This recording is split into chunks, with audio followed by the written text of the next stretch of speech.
Намайг Ган Очир гэдэг. Би компьютер график мэргэжилтэй. Энэ мэргэжлээрээ 16 жил ажиллаж байна.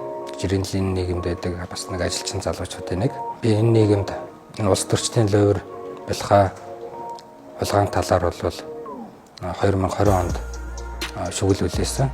Тухайн шүглийг үлээснээс ахгүйд энэ сонгуулийн лойр улхаатай холбоотой шүглийг үлээснээс ахгүйд бол хууль хяналтын байгууллага, эрх хүрхийн албан тушаалтнууд бол миний амьдралд орж ирж намайг бол их дарамтлж зовоосон. Үр хүүхдүүдийн маань гэр бүлийн маань их дарамтлсан. Хоёр хүүхдийн маань эрүүгийн цагдаагийн газрын эрен сурвалжлагын төлөөлөгч Сэргэлэнбаатар гэж нөхөр 4 настай 6 настай хоёр хүүхдээс нь эцгийнхээ талаар байцаалт авч явна гэх зэргээр айлгаж сүрдүүлж нөгөө хүний халтшгүй байдлын эрхийг хүртэл үндсэн хуулиар олгогдсон эрхийг хүртэл ингэж зөрчижсэн. Аавын маань амьд сэрүүн байхад сөрөг тагнуулынхан удахгүй эцэгчин өхөн гэх зэргээр дарамтлж үүнээс хойш бол 25-ны дараа эцэг маань өөд болж ирсэн. Ийм маш их зүйлүүд жишээлбэл над дээр гээд намайг гэртээ унтж байхад өглөө 8 сарын 4-нд хэвлэлийн баг хуралтай гээд хэвлэлийн баг хурал зарлсны өглөө нь 8 гэртээ чи хүн хутгалж алсан гээд цагдаагаас ирж баривчилж авч яваад зохиомл хэрэг ингэж тох ч юм уу орлогууд бол маш их явж байсан. Тэгээ нийгэмд үзэн ядуулж хүмүүсээр үзэн ядуулахын тулд гэр бүлээрээ хар тамхичин дэсгэж цол гоншинч өгж янз янзын миний эсрэг баримтат нэвтрүүлгүүд киноч хийж ингэж оролдож үзсэн.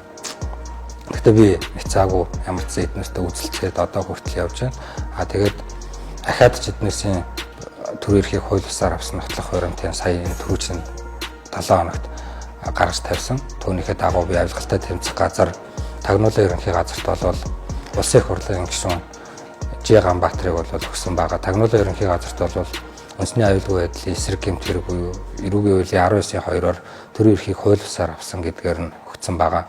Авилгалтай тэмцэх газар бол эрүүгийн хуулийн 22-ийн 1-ээр буюу 22-ийн 1-ийн 3, 22-ийн 1-ийн 4, 22-ийн 1-ийн 5-аар албан тушаалаа хэтрүүлэн ашиглах, бусдад авилгал өгөх, хэл ахвал өгөх гэдгээр өгөөд ингээд улсын их хурлын гишүүн Ганбаатарыг бол шалгуулаа явж байна. Авилгалтай тэмцэх газар бол мөрдөн шалгах ажиллагаа хийж байна. Өчигдөр 26-ны өдөр 4 сарын 26-ны өдөр бол би гэрчээр ямар ч техник хэлжин мэдүүлгийг өгсөн байгаа.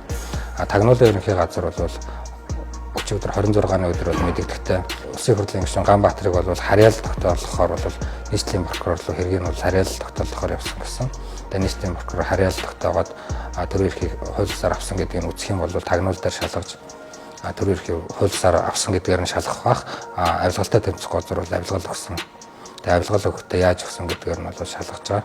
Ганбаатар улсын их хурлын гишүүн Ганбаатар ямар үстлээр төрийн эрхийг хууль бусаар авсан бэ гэхээр 2020 оны иргэдийн төлөөлөгчдийн хурал болон нийслэлийн иргэдийн төлөөлөгчдийн хурлын сонгуул болсон. Тухайн үед бол эсрэг нам буюу ардсан нам Монгол Ардын Авьяасгалт нам хоёр бол эвсэл болж орсон. Тухайн эвсэл болж ороод Монгол Ардын намтай бол саналын тоо тэнцсэн байлээ.